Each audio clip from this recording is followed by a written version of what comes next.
Bonjour et bienvenue dans ce tuto de remplacement de ciel avec Affinity Photo. Remplacer un ciel, ça peut être une chose intéressante, notamment quand on a un client qui souhaite avoir une photo de son bâtiment avec un ciel un petit peu plus expressif, un peu plus dramatique. Nous allons en fait intégrer derrière, à la place de ce ciel, ce nouveau ciel-là. On pourrait très bien utiliser un logiciel avec intelligence artificielle qui inclut déjà les fonctions de remplacement de ciel. Mais quand on utilise ce type de logiciel, on n'a pas toujours de bonnes surprises dès qu'on commence à regarder un petit peu de près ce qui se passe. Vous voyez ici, il y a des zones avec un masque mal fini. Ici, il y a un détourage autour de l'antenne qui est un petit peu catastrophique. Donc, ça peut être assez vite embêtant. Il est alors intéressant de travailler avec un logiciel comme Affinity qui nous permet de rentrer un petit peu plus dans le détail et de façon manuelle afin de jouer vraiment très précisément avec cette dentelle ici qui forme la végétation et qui est assez complexe. Pour arriver à faire un masque qui soit intéressant, nous allons tout simplement commencer par regarder comment la photo se détache selon ses canaux de couleurs.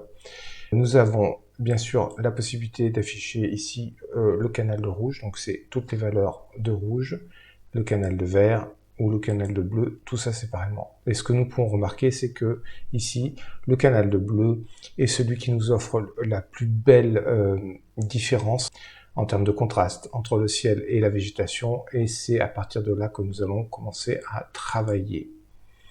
Donc pour ce faire, nous allons utiliser ici un calque de réglage que je vais choisir en courbe, et je vais tout simplement faire en sorte d'augmenter le contraste de façon à séparer clairement la végétation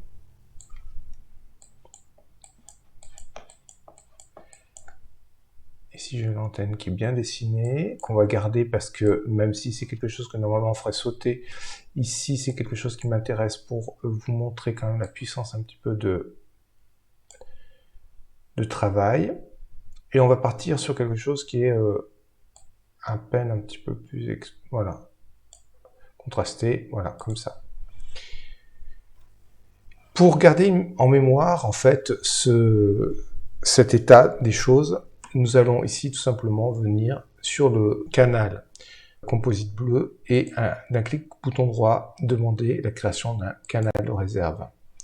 Voilà, ceci une fois fait nous amène ici un canal de réserve et ça c'est l'image de ce que nous avons vu à ce moment-là. Pour travailler maintenant, je n'ai plus besoin de conserver ici ce calque de réglage, donc je vais le supprimer. J'ai toujours ici dessous mon canal de réserve que je peux rappeler quand je veux. Ici j'ai une vision en venant tout simplement ici cliquer sur mon calque de base qui s'appelle arrière-plan que je vais renommer hôtel. J'ai une vision de ma couche de bleu en noir et blanc au niveau de gris, mais sans contraste excessif. Je vais maintenant, du coup, pouvoir travailler avec ce canal de réserve. Je l'affiche, et ici j'ai un canal de réserve alpha qui apparaît. Ce canal de réserve alpha me permet en fait de faire une opération assez intéressante, c'est-à-dire d'inverser en fait ici, tout simplement, de passer en négatif l'image. Ce qui est important puisqu'en fait, dans mon futur masque, les zones en noir seront les zones qui laisseront passer, les zones en blanc ce seront les zones qui seront le masque et qui empêchera le passage du nouveau ciel. À partir de là, je pourrais soit continuer à travailler sur mon canal de réserve alpha en vue de création du masque, soit générer le masque et travailler dessus. C'est ce que nous allons faire.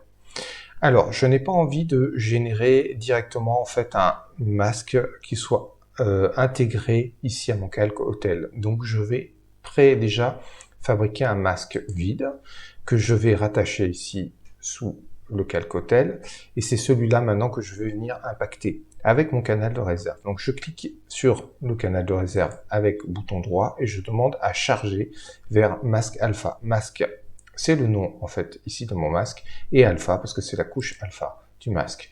Voilà, une fois fait, j'ai récupéré en fait cette image-là en noir et blanc, ici sur mon masque.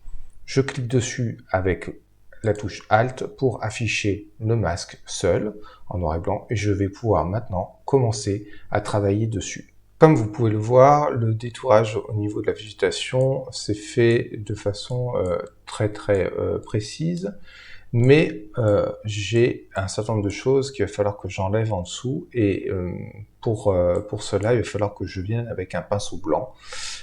Seulement, j'ai des risques d'abîmer un petit peu mon image et les bordures de mon ciel. Je vais réactiver ici le calque hôtel, ce qui me permet de repasser sur un affichage en niveau de gris, mais pas uniquement en noir et blanc, pas celui du masque. En revanche, je vais travailler sur le masque, donc il faut bien que je resélectionne mon masque. Et là, ce que je vais faire, c'est que je vais utiliser un outil de sélection pour venir en fait créer une forme géométrique, une sélection pour intervenir avec le pinceau et éviter de déborder. Pour faire cette sélection, nous allons utiliser un outil qui est très pratique, c'est la plume. Donc je vais faire rapidement une sélection, je vais l'accélérer parce que c'est pas très intéressant pour vous d'en voir tout le cheminement en détail.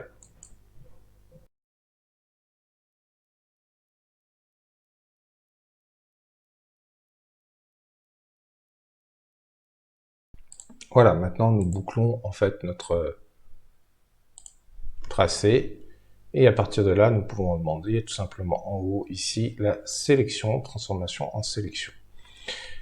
Je vais revenir ici sur le masque en termes d'affichage et moi ce qui m'intéresse ici, donc Alt et clic, ce qui m'intéresse ici maintenant, ça va être tout simplement de modifier très légèrement ma sélection pour y mettre un petit contour progressif, pas de grand chose, mais de 0,5 pixels, juste histoire de dire que il y a un petit peu de douceur. Je vais maintenant sur mon masque remplir en fait allègrement et je vais pas m'embêter du coup avec mon pinceau. Je vais venir un pinceau bien sûr avec une forme normale.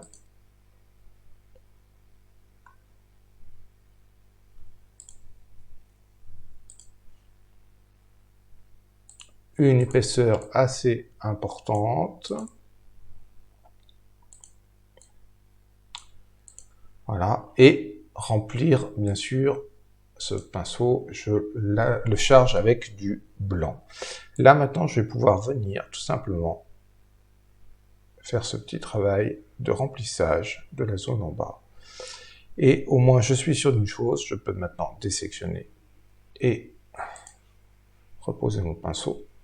Je suis sûr d'une chose, c'est que je n'ai pas débordé. Voilà, maintenant, je vais en revenir à un mode d'affichage correct, c'est-à-dire qu'ici, pour l'instant, quand je regarde ici, je n'ai qu'une image en noir et blanc, donc il faut que je recharge l'ensemble des couches. Et vous voyez que mon masque s'est fait très proprement.